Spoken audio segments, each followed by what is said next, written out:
நம்முடைய ஆண்டவராகிய இயேசு கிறிஸ்துவின் விலையேறப்பட்ட நாமத்தினால் உங்கள் அனைவரையும் வாழ்த்தி இந்த காலை வேளையில் அன்புடன் வரவேற்கிறேன்.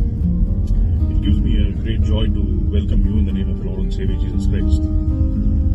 எனக்கு பிரியமானவர்களே, ஆண்டவர் நம்மளுடைய வாழ்க்கையில் அநேக நன்மைகளை கொடுத்து வந்திருக்கிறார்.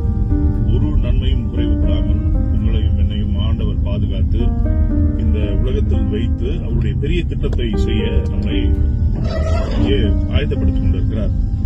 அதை நாம் சில வேளைகளில் உணர்ந்திருக்கிறோம், சில வேளைகளில் உணராமலும் நாம் வாழ்ந்து வருகிறோம்.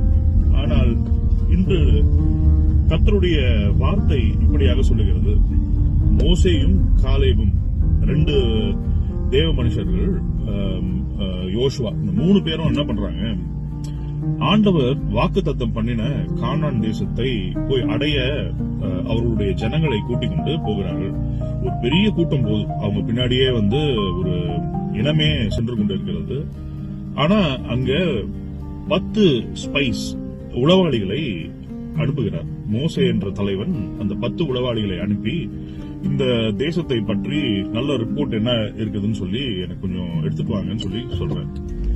ஆனா என்ன நடக்குது பாருங்க, அந்த 10 2 தான், 12 பேர், அதில் 2 தான் நல்ல ரிப்போர்ட்ட சொல்றாங்க. ஒன்னு காலேபு, இன்னொன்னு யோசுவா.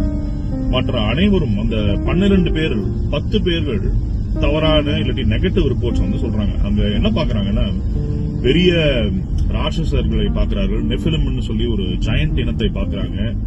அங்க நம்ம மேற்கொள்ளவே முடியாது என்று பல காரியங்களை நெகட்டிவாக அவர்கள் ரிப்போர்ட் செய்கிறார்கள். அந்த நெகட்டிவ் ரிப்போர்ட்டை கேட்டு காலேப் என்ற ஒரு மனிதருக்கு மிகவும் கோபம் வந்து விடுகிறது. என்ன சொல்றாரு பாருங்க, அதே சிச்சுவேஷன் தான், ஒரே ப்ராப்ளம் தான். இன்ஃபேக்ட் அது ப்ராப்ளம் கூட இல்ல, ஒரே சிச்சுவேஷன். ஆண்டவர் அந்த தேசத்தை அவருக்கு கையில் தந்து விட்டார். அவர்களுக்கு வாக்குத்தத்தம் பண்ணின அந்த தேசத்தை அவர்கள் சுதந்திரித்துக் கொள்ள அவர்கள் உள்ளே சென்று போரிட்டு வெல்ல வேண்டும், இல்லாட்டி அங்க போய் செட்டில் ஆகும், அவ்வளவுதான்.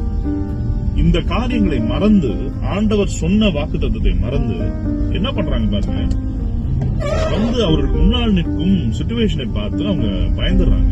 அந்த ஸ்பைஸ், அந்த 10 உளவாளிகளும் பயந்து அங்கே இருக்கும் ஜனங்களை எல்லாம் குழப்பி அவங்க என்ன சொல்றாங்க, நாம் வந்த தேசத்துக்கே நாம் திரும்பி சென்று விடுவோம். எகிப்து தேசத்திலிருந்து நாம் வந்தோம். மோசே என்ற ஒரு மாமனிதன், ஒரு தீர்க்கதரிசி ஆண்டவர் எடுத்துக்கொண்டு அவர் மூலமா இந்த அடிமைத்தனத்திலிருந்து, எகிப்திலிருந்து அவளை விடுதலையாக்கி ஒரு பாலும் தேனும் ஓடும் தேசத்தில் காலை எடுத்து வைக்க சித்தமா இருக்கும் பொழுது இந்த மாதிரி ஒரு காரியத்தை சொல்றாரு. உங்களுடைய வாழ்க்கையிலும் நீங்க என்ன மாதிரி சிச்சுவேஷன் போறீங்கன்ற எனக்கு தெரியாது. ஆனா ஒரு ஃபார் எக்ஸாம்பிள், ஒரு வேலை உங்களுக்கு கிடைக்குதுன்னு வச்சுக்கோங்களேன். அந்த வேலை கிடைப்பதற்கு முன்பதாகவே, இந்த வேலையில் இப்படி இருக்குமோ, இந்த வேலையை என்னால் செய்ய முடியுமோ, இந்த வேலை எனக்கு தகுதியானதா, இதில் இவ்வளவு பேர் இருப்பாங்களே, நான் எப்படி மேனேஜ் பண்ணுவேன்னு நம்ம நினைச்சோம்னா, அந்த விசுவாச வார்த்தை, ஆண்டவர் கொடுத்த அந்த விசுவாச வார்த்தை நம்ம வாழ்க்கையில் செயலிழந்து போய்விடும். அதனால்தான் இன்று காலை உங்களை நான் உற்சாகப்படுத்த விரும்புகிறேன். நிச்சயமாகவே ஆண்டவர் உங்களுக்கு சொன்னதை செய்வார். நீங்கள் காலேபை போல, யோசுவாவை போல முன் சென்று மோசேயிடம் அவர்கள் சொன்ன அந்த விசுவாச வார்த்தையை நீங்களும் அறிக்கை செய்ய வேண்டும். அவங்க என்ன சொன்னாங்க பாருங்க, ஆமா அங்க இருக்காங்க, அங்க ஜெயண்ட்ஸ் இருக்காங்க, அங்க பெரிய மனிதர்கள் இருக்காங்க, அங்க அநேக ஜாதியார்கள் இருக்கிறாங்க, ஒரு இனத்தார் அல்ல பல்வேறு இனத்தார்கள் இருக்கிறார்கள். நமக்கு ஆண்டவர் சொன்ன தேசத்தில் இவ்வளவு காரியங்கள் இருக்கிறது. இருந்தாலும் அது பாலும் தேனுமோடும் ஒரு தேசமா இருக்கிறது. அதை தான் ஆண்டவர் நமக்கு வாக்கு கொடுத்திருக்கிறார். அந்த தேசத்தை நாம் சுதந்திரித்துக் கொள்ளுவோம். அங்கே இருக்கும் ஜனங்களை நாம் மேற்கொள்ளுவோம். உங்களுடைய சிச்சுவேஷன்ஸை நீங்க மேற்கொள்ளுவீங்க. உங்களுடைய வாழ்க்கையில் உள்ள பிரச்சனைகளை நீங்கள் மேற்கொள்ள ஆண்டவர் கொடுத்திருக்கும் ஆயுதங்களாகிய ஜெபத்தையும் விசுவாசத்தையும் பைபிள் வசனிப்பையும் நீங்கள் விட்டுவிடாமல் அவரோடு நீங்கள் அந்த பிரசன்னத்திலேயே நீங்க இருந்துட்டு இருந்தீங்கன்னா நிச்சயமாகவே உங்கள் விசுவாசம் பலப்படும். அந்த தேசத்தை நீங்கள் சுதந்திரித்துக் கொள்வீர்கள். அது ஒரு வேலையாக இருக்கலாம், ஒரு வியாதியின் பிடியிலிருந்து விடுதலையாக இருக்கலாம். எதுவாக இருந்தாலும் கர்த்தர் உங்களோடு இருக்கிறார்.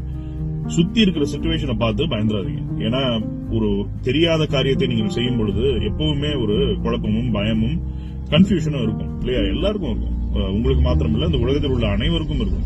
ஆனால் பெரிய காரியங்களை உங்கள் மூலமாய் ஆண்டவர் செய்ய நினைக்கும் பொழுது உங்களுக்கு பெரிய ஆசீர்வாதங்களை தர கர்த்தர் சுத்தமா இருக்கும் பொழுது அதை தடை பண்ணுவது உங்களுடைய சூழ்நிலைகள் அல்ல, மாறாக உங்களுடைய எண்ண ஓட்டங்களே. இந்த எண்ண ஓட்டத்தை மாற்ற கர்த்தருடைய வார்த்தையின் மேல் விசுவாசத்தை வைத்து அதை பற்றி கொண்டு அதை செயல்படுத்தவும் கர்த்தர் தாமே உங்களை ஆசீர்வதிப்பாராக.